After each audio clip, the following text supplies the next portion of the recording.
আমরা যারা মুসলমান, আমরা যারা কলেমা পড়েছি, আমাদের দায়িত্ব হলো আমাদের মসজিদে ঢুকবার জন্য, আমাদের মাদ্রাসায় ঢুকবার জন্য, আমাদের দেশের প্রধানমন্ত্রী যাকে বলা যায় নির্লজ্জ বেহায়া নরেন্দ্র মোদী প্রধানমন্ত্রী, তিনি করেছে কিনা, তিনি চক্রান্ত ফেলেছে মুসলমানদের মসজিদ মাদ্রাসা খানকা মক্তব হাতে নিতে হবে, অকম সম্পত্তিটা সরকারের হাতে তুলে দিতে হবে।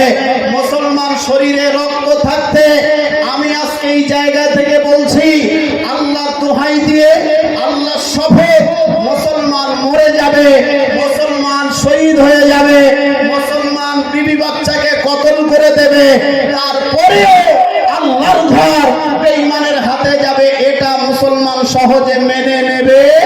সবাই বলে মেনে নেবে না।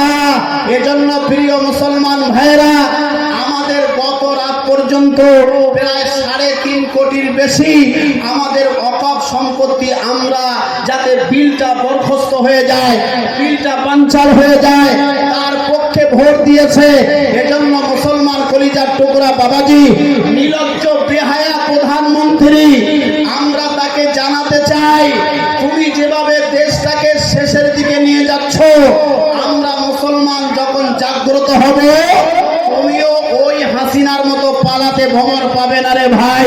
এজন্য আল্লাহর সাহায্য নিয়ে আমরা চলি। মাথাটা গরম করলে, মাথাটা যদি গরম করেন, পালাবার জায়গা পাবে না রে ভাই। এজন্য আমরা সবাই ওই আল্লাহকে বলতে চাই, আল্লাহ আমাদের শরীরে সাহাবীদের মতো ক্ষমতা দাও, আমাদের শরীরে সাহাবীদের মতো রক্ত গরম করা পাওয়ার দাও, যাতে আমাদের ক্ষমতা থাকতে থাকতে এই ওয়াকফ সম্পত্তিটা যেন বিলটা নষ্ট হয়ে যায়, বিলটা পাস না হয়, আমাদের পক্ষে যেন রায় আসে। আল্লাহকে একবার তাকবীর দিয়ে জানিয়ে দেন, আমরা সবাই এর পক্ষে। নারায়ে তাকবীর, নারায়ে তাকবীর, নারায়ে তাকবীর। আসলে কি বলবো ভাই, বেদনার কথা।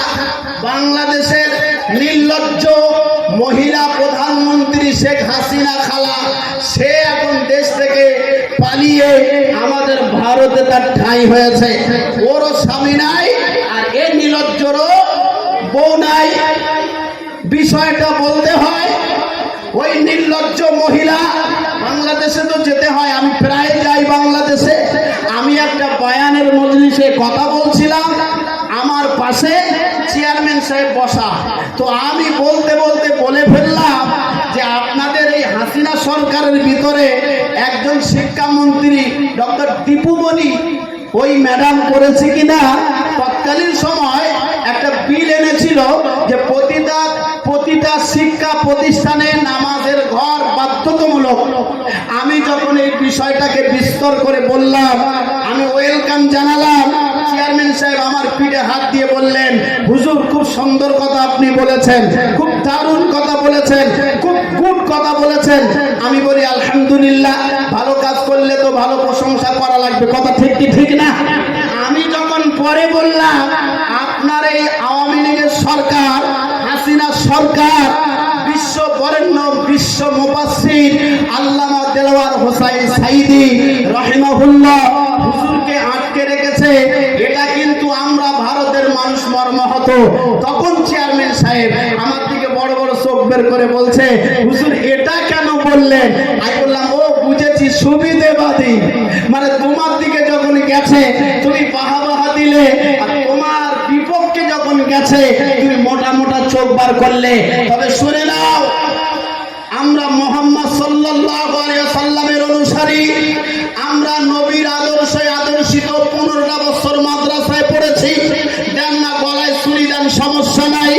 আল্লামা মামুনুল হক সাহেবকে বিনা কারণে 3 বছর জেল খাটিয়েছে, মুফতি আমির হামজাকে কম বেশি 3 বছর জেল খাটিয়েছে, মাওলানা রফিকুল ইসলামকে জেল খাটিয়েছে, বড় বড় শাইখুল হাদিস, বড় বড় মুহাদ্দিসকে জেল খাটিয়েছে এই হাসিনা সরকার। আমার মুসলমান কলিজার টুকরা বাবাজি, ইতিহাস ভোলে নাই, ইতিহাস ভোলার মতো নয়। আল্লাহর কি দয়া হলো, আল্লাহর কি করুণা হলো, ছোট্ট ছোট্ট 18-20 বছরের বাচ্চাদের আন্দোলনের কারণে তোমাকে এই বাংলাদেশ থেকে ওই বাংলাদেশ থেকে নির্লজ্জ হাসিনাকে পালাতে ভ্রমর পায় নাই।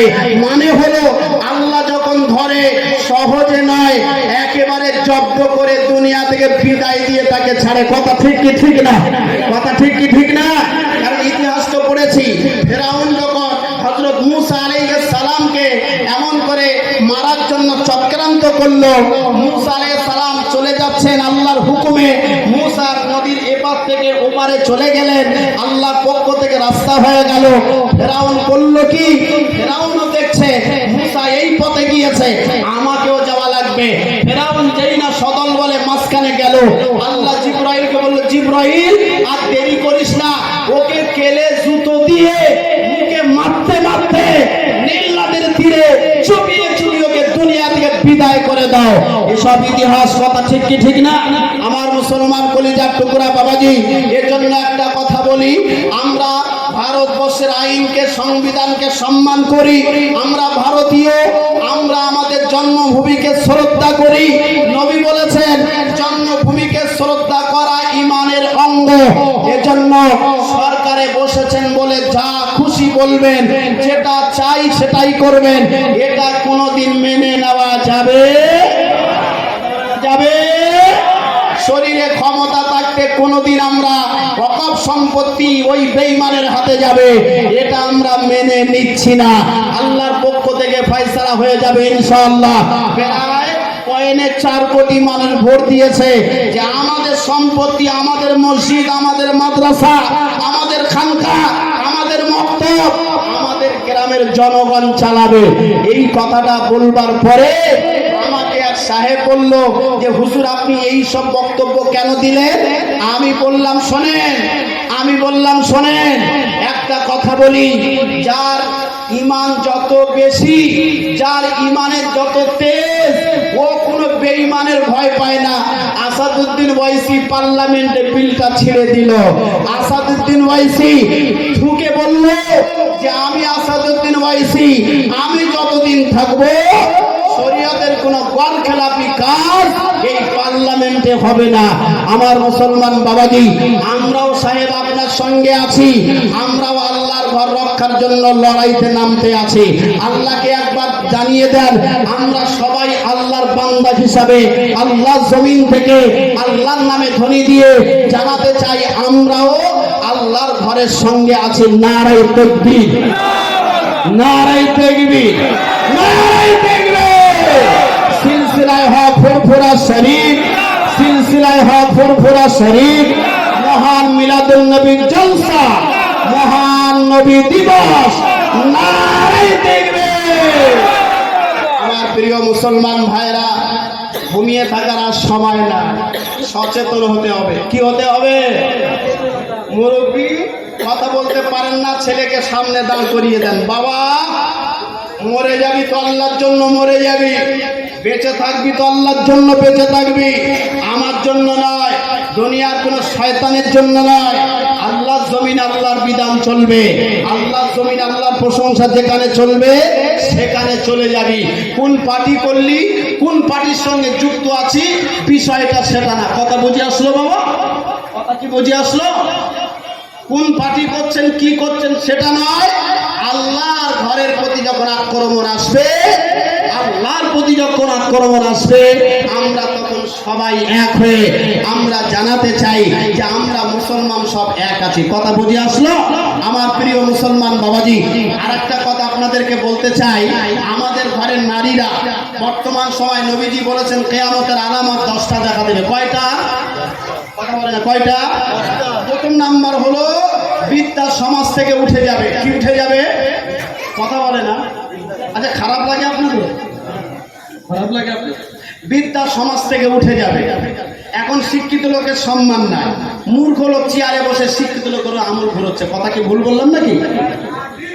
শিক্ষিত লোকের কোনো মর্যাদা নাই, মূর্খ মাতাল দাতাল এড়িয়ে গেড়িয়ে অশিক্ষিত জানোয়ার, মানুষ নামের হায়না, মানুষ নামের কলঙ্ক, শিক্ষিত লোককে নিচে বসিয়ে মূর্খ লোক চেয়ারে বসে আমল ঘুরোচ্ছে, সিগারেট খাচ্ছে।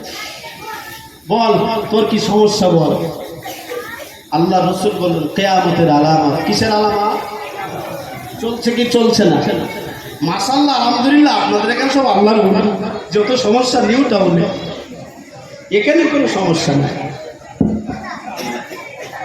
নবী বললেন কিয়ামতের আলামত যখন আসবে বেশি বেশি তওবা করো, বেশি বেশি আল্লাহর ঘরের সঙ্গে যুক্ত থেকো, নইলে কখন ঈমান হারা হয়ে যাবে, কিয়ামত শুরু হয়ে যাবে কেউ জানে না। কেউ জানে? কথা বলে কেউ জানে বাবা?